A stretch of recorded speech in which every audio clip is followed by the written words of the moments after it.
Carl, I'm a little frustrated by how long this is all taking. I think Rudy Giuliani has a point when he says, come on, let's see the evidence. At some point, don't the American people deserve these answers sooner rather than later? I think you have to wait until the end of a very deliberative investigation that Mueller is making.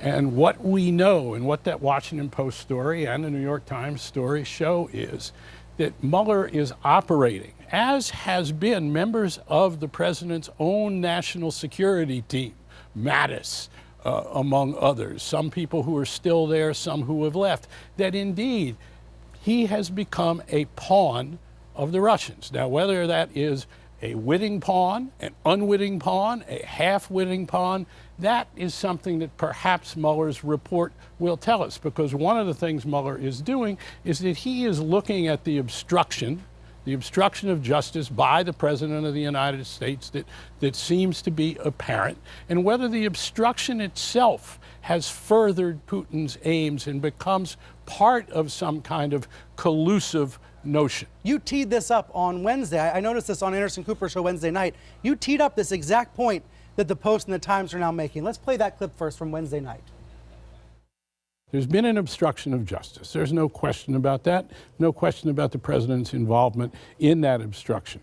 One of the questions that Mueller is trying to answer, I believe, is whether that obstruction itself furthered the interests of the Russians. Bingo. You said the obstruction is not separate from the collusion question. These investigations are linked. This is exactly what these newspapers are signaling this weekend.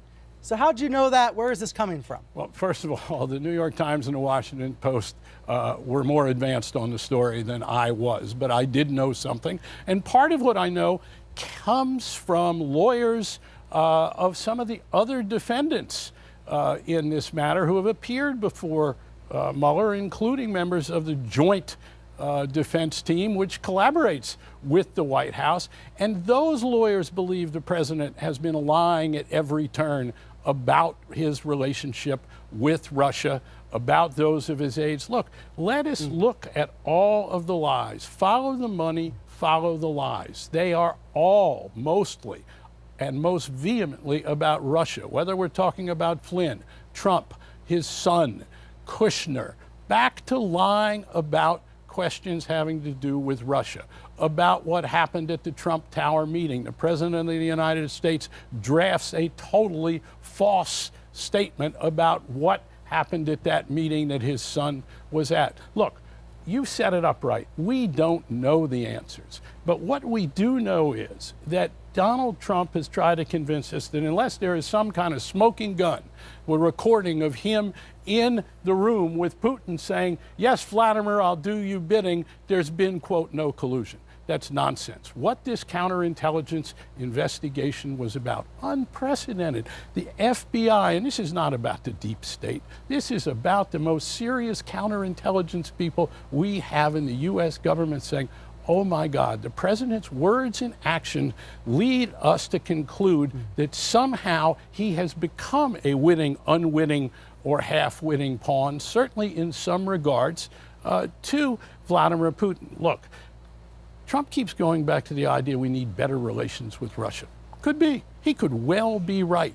But from a point of view of strength, and what everybody can see is that he has not acted with Russia from the United States having a strength advantage with Russia. Rather, he has done what appears to be Putin's goals. He has helped Putin destabilize the United States and interfere in the election, no matter whether it was purposeful or not. And that is part of what the draft of Mueller's report, I'm told, is to be about. What fits hand in glove is both the cover-up and the possibility, likelihood. We know there's been collusion. We know there's been collusion by Flynn. We know there's been collusion of some sort by Manafort. The question is, yes, what did the president know and when did he know it?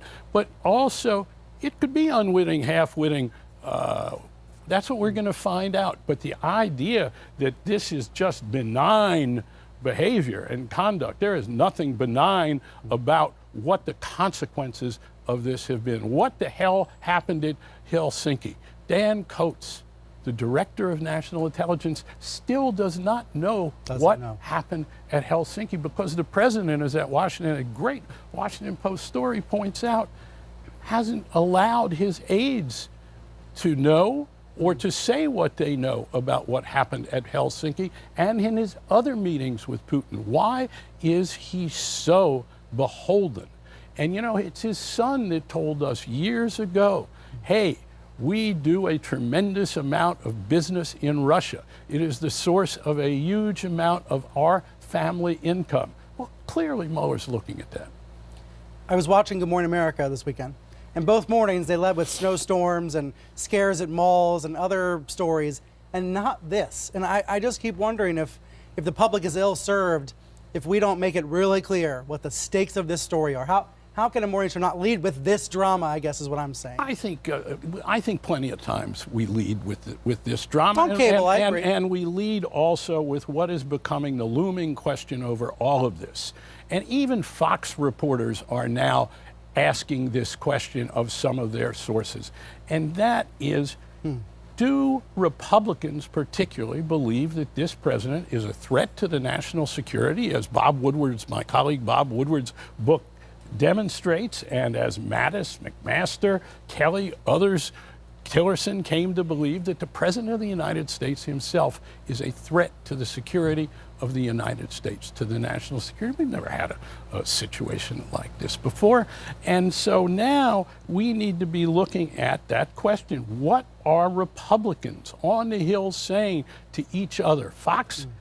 Those Fox reporters know some of what they're saying, just as AP reporters, CNN reporters, Washington Post reporters. We now know that there are more and more questions being asked. Is the President of the United States, is Donald Trump fit to be the President of the United States? And what this Mueller story and what the Washington Post story and the New York Times story reflects is the question of whether he's fit to be the president, as does the government shutdown. There's a question of competence. We do not have an effective governance from the White House right now. We have chaos, misinformation, disinformation, lying, and never before has lying. Look, Nixon lied. Nixon lied to further the cover-up. He was a criminal president, but throughout his presidency, Nixon did not lie about virtually everything of importance. We have, and Fox News reporters know this too, we have a president of the United States who lies. It sounds pejorative when I say this. And one of the problems we have as reporters is that it's so unique to be saying these things that sound pejorative when in fact they're based on hard, repertorial, contextual fact. Right. It's sad, but it's true. And we've got to stay with what's true. Carl, thank you so much for being here, kicking us off this morning.